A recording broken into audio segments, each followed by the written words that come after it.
E aí galera, tudo bem com vocês? Estamos aí para fazer o pré-jogo de Cruzeiro e Vasco que se enfrentam nessa quinta-feira, dia 24 de junho, a partir das 9h30 da noite no Mineirão, pela sexta rodada da Série B do Campeonato Brasileiro. O Cruzeiro precisa vencer a primeira partida em casa para sair da zona de rebaixamento, já que nesse momento estamos em 17º lugar com apenas 4 pontos conquistados e o Vasco está em 10º lugar na tabela com 7 pontos. Isso significa que é um pouco confronto direto, porque se o Cruzeiro vencer, as duas equipes ficam ali empatadas na tabela com 7 pontos. E se a gente ganhar por 2 gols de diferença, a gente ultrapassa o Vasco na tabela pelo saldo de gols. Se ganhar por 1 gol só, o Vasco segue à nossa frente. Em caso de empate, o Vasco seguirá no mesmo lugar na tabela e o Cruzeiro ganha uma posição, que ele ultrapassa o Vila Nova. Em caso de vitória do Vasco, o Cruz Maltino pode até entrar no G4 do Campeonato Brasileiro, ganhará várias posições e se isso acontecer, o Cruzeiro se afunda ainda mais no Z4. Mas falando das prováveis escalações e começando com o Cruzeiro, dono da casa, existe uma tendência ao Mozart manter o esquema com 3 zagueiros, embora ninguém possa cravar isso com muita certeza. O provável 11 inicial do Cruzeiro tem o goleiro Fábio, a zaga com Joseph pela direita, Ramon centralizado e Paulo mais à esquerda, o meio-campo com Raul Cáceres e Felipe Augusto como alas, Rômulo e Matheus Barbosa os volantes, e na frente Marcinho e Bruno José sendo os meio-atacantes,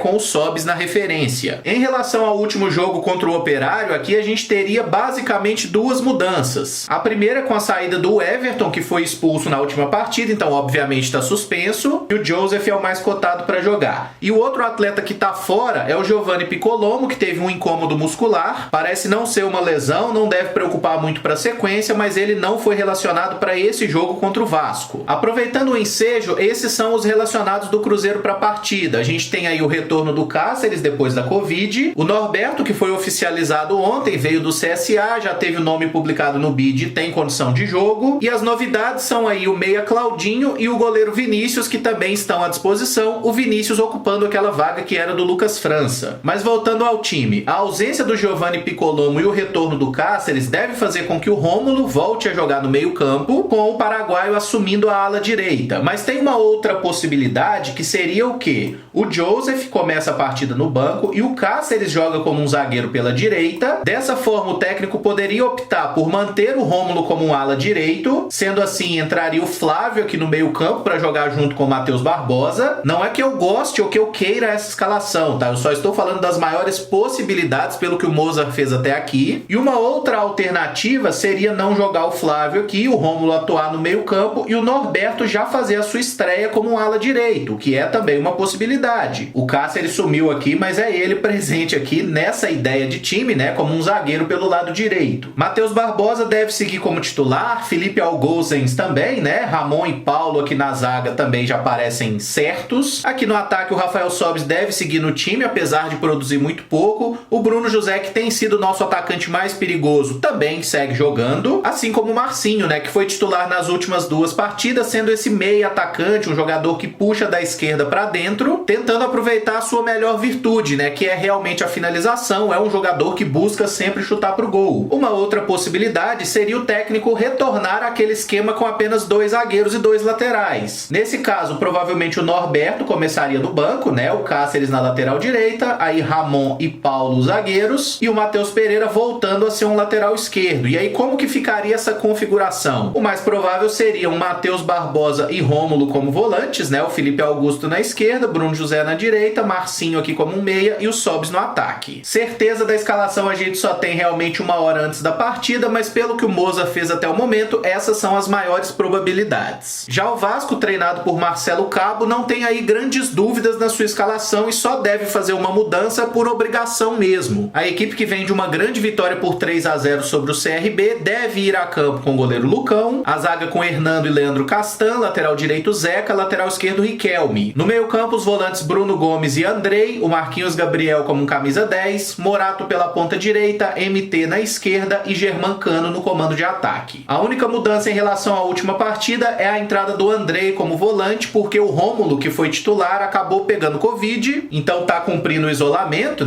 O Andrei, que é um volante que eu particularmente gosto bastante, um cara que bate bem de fora, já fez golaço contra o Cruzeiro no Mineirão, e é um cara pra gente ficar muito esperto. Esse time do Vasco tem diversos jogadores aqui que são figurinhas carimbadas, né? O Hernando é um zagueiro que tá acostumado a jogar a Série A, atuou por Bahia, Internacional, Goiás. O Leandro Castan também, tendo inclusive experiência internacional, como jogou um bom período na Roma. O Zeca, lateral, né, que pode ser direito, pode ser esquerdo. Chegou a ser especulado no Cruzeiro algumas vezes, jogou no Santos, jogou no Inter, no Bahia. Marquinhos Gabriel, um velho conhecido nosso, né? O Morato, outro que foi especulado no Cruzeiro no início da temporada. Um jogador de velocidade que oscila bastante, né? Ele tem jogos espetaculares, como fez um no Campeonato Carioca contra o Flamengo, e tem outras partidas que não aparece tanto. Tomara que hoje não seja um bom dia para ele. E o principal nome do time é o Germancano, centroavante, faz muito gol, provavelmente um dos 3 melhores finalizadores do futebol brasileiro, e é um cara que a nossa defesa não pode deixar livre em momento nenhum, porque é um cara que mete gol pra caralho. O meu palpite pro jogo vai ser Cruzeiro 5, Vasco 4, tá? O Cruzeiro marcará os seus gols com Rafael Sobis, Felipe Augusto, 2 do Bruno José e 1 do Paulo, enquanto o Vasco marcará 2 gols com Germancano e 2 com Marquinhos Gabriel. Lembrando que a bola rola a partir de 9h30 da noite, esse jogo vai ter transmissão da Globo Minas, do Sport TV para alguns estados e também do Premier FC. Assim que terminar o jogo, ali por volta das 11h30 da noite, a gente entra ao vivo aqui no canal para falar sobre a partida, dar nota para os atletas e elogiar esse épico jogo de futebol com 9 gols que nós veremos daqui a pouco. Se você gostou do vídeo, eu peço que deixe o like, se inscreva no canal caso ainda não seja inscrito e use os comentários aí para dizer o que você espera do jogo, deixa seu palpite de placar e também como você escalaria o Cruzeiro para esse duelo, e que venha logo nossa primeira vitória em casa nessa Série B, porque já passou da hora da gente começar a reagir. Mais tarde conversaremos então. Muito obrigado por acompanhar, um abraço e até o próximo vídeo. Valeu!